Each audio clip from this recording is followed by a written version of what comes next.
మహబూబ్ నగర్ లో వినాయక చవితి అంటేనే గుర్తొచ్చేది భారీ వినాయకుడు అయిన పాతపాలమూరు గణేశుడు. ఈ సంవత్సరం స్పెషల్లీ శివుని అవతారంలో పెట్టారు. ఈ వినాయకుడి గురించి ఒకసారి పాతపాలమూరు గణేష్ అసోసియేషన్ వారి మాటల్లోనే విందాం. శ్రీ శివరామాంజనేయ భక్త సమాజము మా వీధిలో వెలిసిన గణనాథుడు.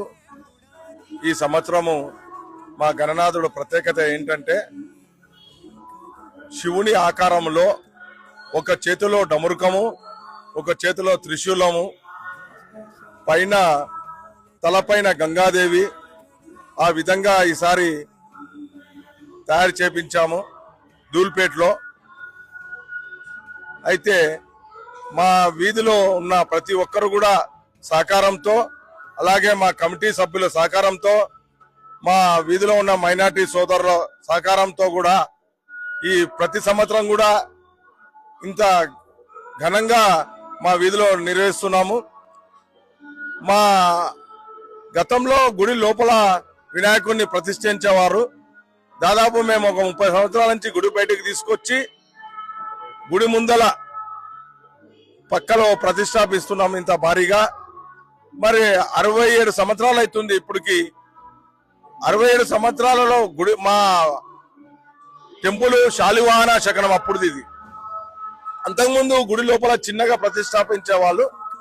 మా ఎండవలు వచ్చినాక గుడి బయటకు తీసుకొచ్చి ఇంత భారీ ఎత్తుగా వినాయకుడిని ప్రతి సంవత్సరం కూడా ప్రతిష్టాపించ జరుగుతుంది.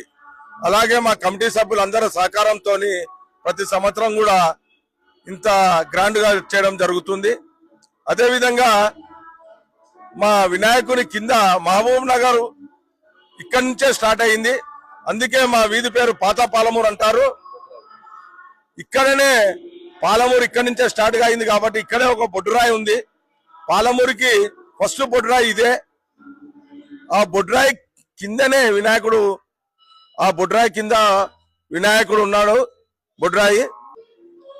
అదేవిధంగా ఈ వినాయక చవితికి సహకరించిన ప్రతి ఒక్కరికి కూడా ధన్యవాదాలు తెలుపుతూ, అలాగే ఆ వినాయకుడు ఆశీస్సులు మా వీధి ప్రజలకు అందరికి కూడా ఉండాలని, అలాగే పాలమూరు ప్రజలకు కూడా అందరూ ఉండాలని, అందరూ సుఖ సంతాల ఆరోగ్యాలతో ఉండాలని ఆ వినాయకుని వేడుకుంటున్నాము. జై బోలో గణేష్ మహారాజ్ కి జై. बोलो गणेश महाराज की जय।